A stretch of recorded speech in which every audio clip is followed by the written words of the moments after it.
In this video, we'll show you how to measure so you have the information you need to purchase registers for your home.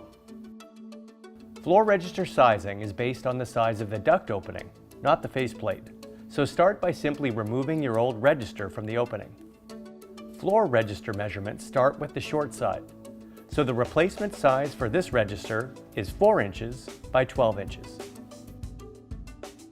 Sidewall, or ceiling registers, are registers that are fastened to walls or ceilings.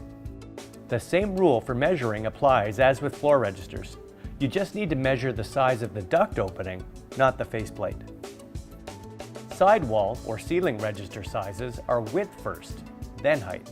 So this sidewall ceiling register is 12 inches by 4 inches.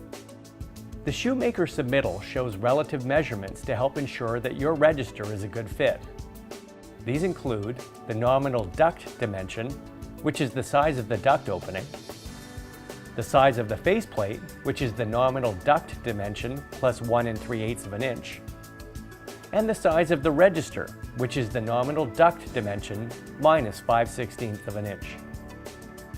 These allowances ensure that your new register will fit easily into place and that the faceplate will cover the duct opening. Visit shoemakermfg.com to learn more about our wide range of floor, ceiling, and sidewall registers.